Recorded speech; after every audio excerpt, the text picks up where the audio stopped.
Yo, what's good, YouTube? This is Jay from TNJ. And to make sure you hit that like button, we're coming off of a Rose Bowl victory and hopping into the Season 4 offseason, going into Season 5. This offseason is going to be quite the treat. There's a wrinkle to this offseason that you guys do not want to miss. It's going to light this mode up, and you guys might want to do it in your dynasty. So let's hop into it. So we end up losing both of our coaches, as Mark Hagan, who was our defensive coordinator, he moves on and takes Mike Leach's spot at Washington State. So he stays within the conference and moves on. Then PJ Fleck, our offensive coordinator, moves and takes the Tulane head coaching job. So he actually goes from Minnesota to SJSU and then to Tulane, all over the country for him.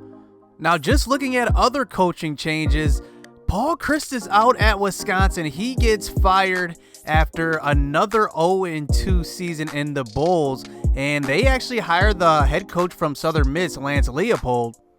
Gary Patterson moves over to the Big 12, taking over from Bill Snyder as he retired. And then I also want to point out that Ole Miss hired Kevin Steele, but look at his record. It's 9-36. 0-14 versus the top 25 and 0-12 versus rivals. I mean, this was just a questionable hire here. I'm not sure they're going in the right direction.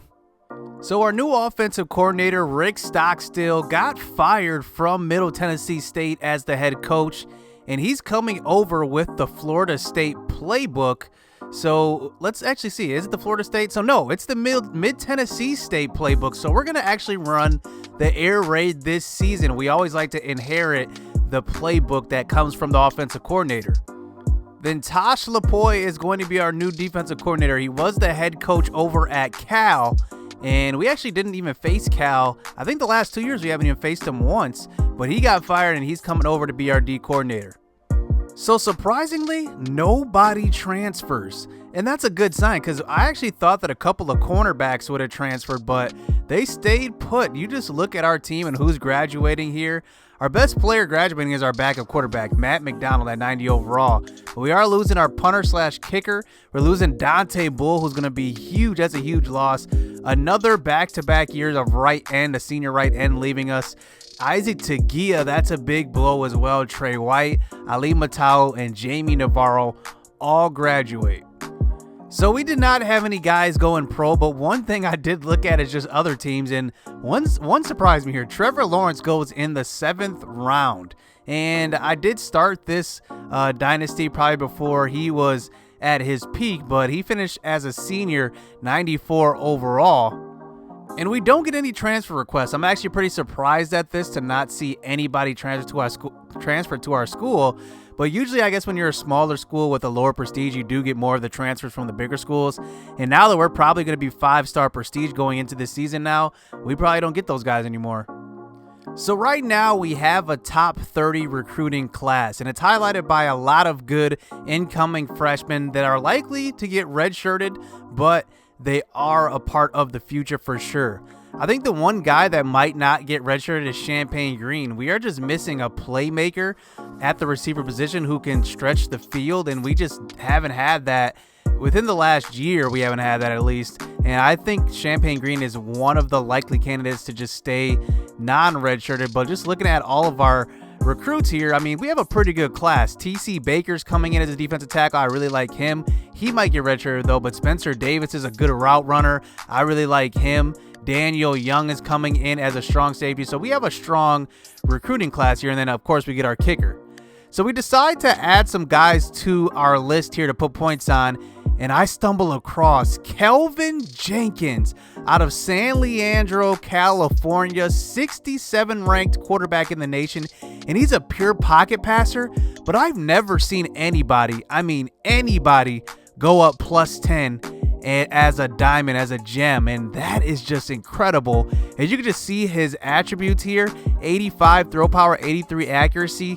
I do need a backup quarterback going into next season, and I think that, I'm going to redshirt. I think that the quarterback of the future is going to be Josh Talevsky. I don't think there's any argument there. He has better mobility than Kelvin Jenkins, and I haven't had him on our team yet. But if we do get him to commit, I think that Kelvin is going to go in being our backup quarterback next year and battling with Ray Reed as the backup. So I'm going to put some points on him. We come across Will Snyder, who's a 6'7" defensive end. We're going to offer him a scholarship too. Make sure we got these scholarships offered. And we actually are third on his list, so we're a 1,600 back. And Kelvin Jenkins, we're actually first on his list, and he's only 19% locked. So this actually might be a case where this guy just doesn't commit and play football at all, but that would be a waste being a +10 gem. And then the last guy we add is TJ Hill. He's a 64 overall outside linebacker, but we got to start thinking about linebacker. Mainly because, Andre Armstead's going into his senior year. Terrence Miller's going to his senior year. We just have a lot of holes going into not this coming season, but the following season. We don't know how we're going to look. The only guy I really do want is Xander Okafor. He's our last recruit on the board to end the season, and he's a pretty good blocker. So I'm going to see what happens when we put some points on these guys. So here's how the points end up divvying up. I end up putting 1,000 on the 4 guys that I want the least, but then I put 4,000 on Kelvin Jenkins and 4,000 on Xander Okafor. Let's see how it goes for us. Moving to signing day now. Xander Okafor does commit to our school. We barely beat out that's Vanderbilt, and we beat them by 1,000. But Kelvin Jenkins actually commits to Iowa State. And that's actually really unfortunate. We put 4,000 on him, and I guess Iowa State went all in. TJ Hill, we actually lose out on him as well. We lose by only 800, but Will Snyder comes. He commits to the squad, so we steal him away from Oregon State.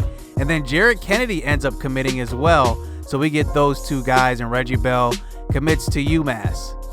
So we still finish with the top 30 class, so not bad here as we're going into our first season as a 5-star prestige. And you can just see we signed 18 guys, and Champagne Green was our top recruit. And just looking at the rest, we had a couple of walk-ons, but not as many as before. Butler, I see, is a walk-on here. Let's see if there's some more. Probably a couple more. Colbert, I don't recognize him at all. And I would say that's probably it. I think Kennedy is actually a walk-on as well. So we only had about 3, maybe 4 walk-ons here. Moving over to position changes, there are a few moves I do want to make. And I've been talking about this for the last couple years, but Matt Pollard is going to move over to tight end. So we're going to use him at tight end with Junior Fioka.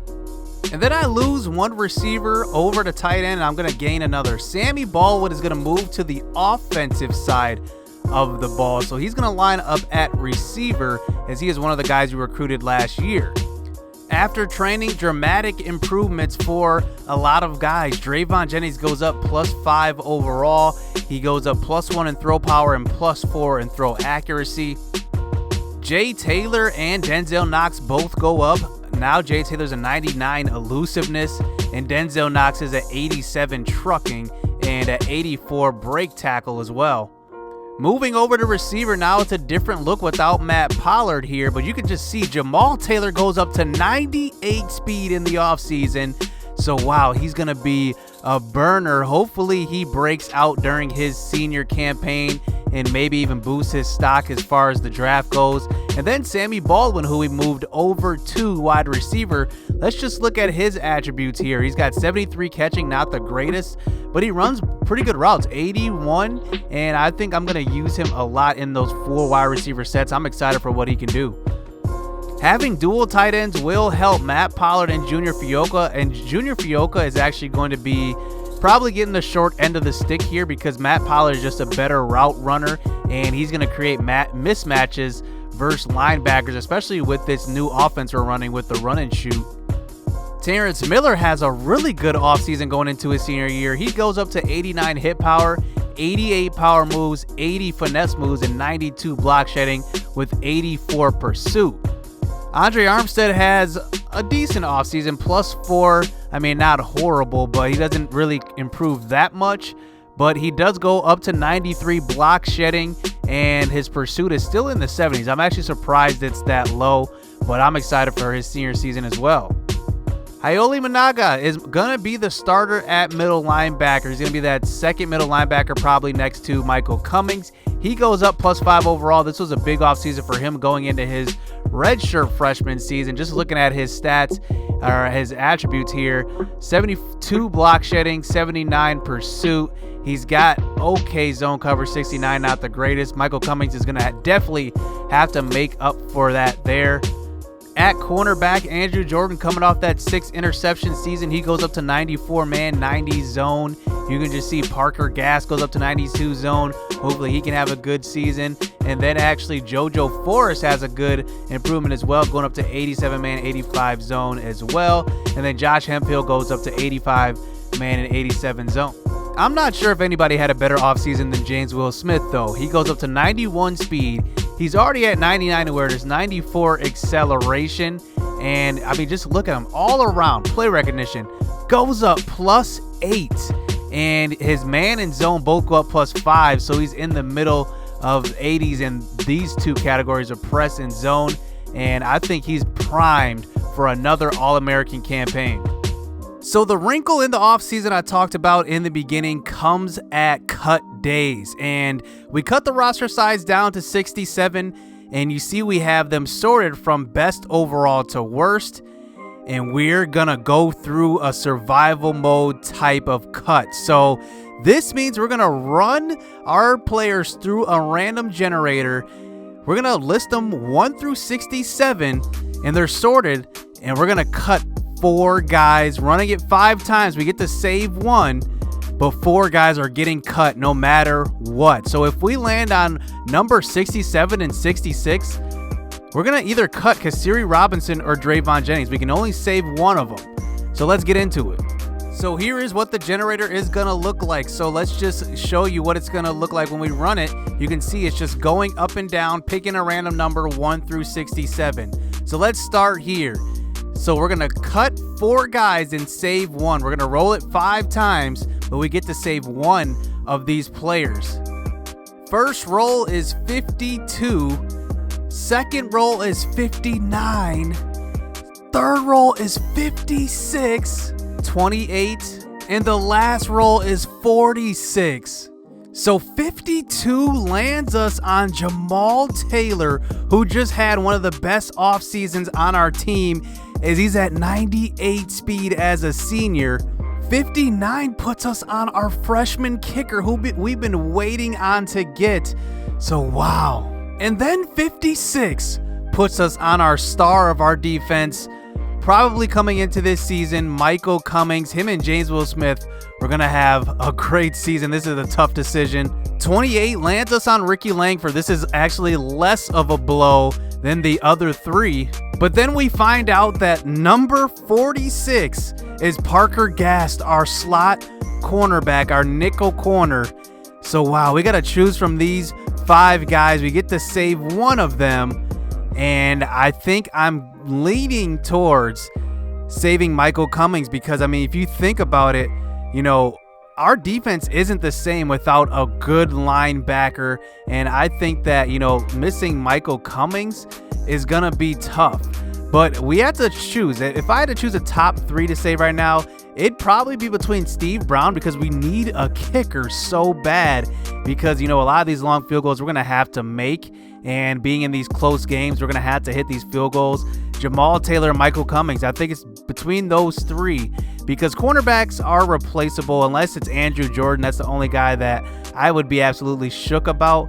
But I think I'm going to save Michael Cummings. So that means that Jamal Taylor, Steve Brown, Ricky Langford, and Parker Gass are all going to be cut.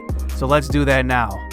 So Jamal Taylor being dismissed from the team now, it leaves a big void with that speed, and it's going to be a bigger season for, I think, Champagne Green now, as he's our most dynamic player. And Steve Brown, I mean, we don't have any other kicker besides Morris Dodd now, and Steve Brown's going to be gone, but we can't even cut him. So we're actually going to edit his attributes for him to be like really bad so that it simulates that cut. Ricky Langford is obviously less of a blow because we have Michael Bailey and James Will Smith at the strong safety position, so this isn't going to hurt as much. But Parker Gass is gone now, so that means the slot cornerback, the nickel corner, is now open for business, as it's going to be probably a 3-way race between Elijah Taylor, Jamal Taylor's little brother, the youngest, and then JoJo Forrest and Clarence Grant.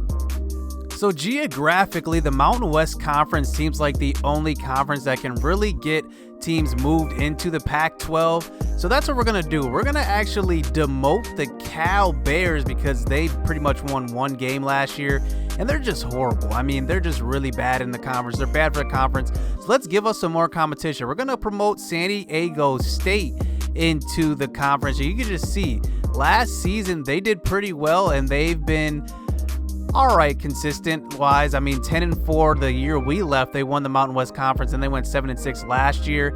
And Pep Hamilton is one of the young coaches that are coming up in the ranks. And then I'm going to promote UNLV. They didn't win the conference championship last year, but they've been pretty consistent the last 2 years, 8-5 and 10-3. And we're going to demote Washington State. So I'm actually interested to see how the Pac-12 demoted teams actually do in the Mountain West.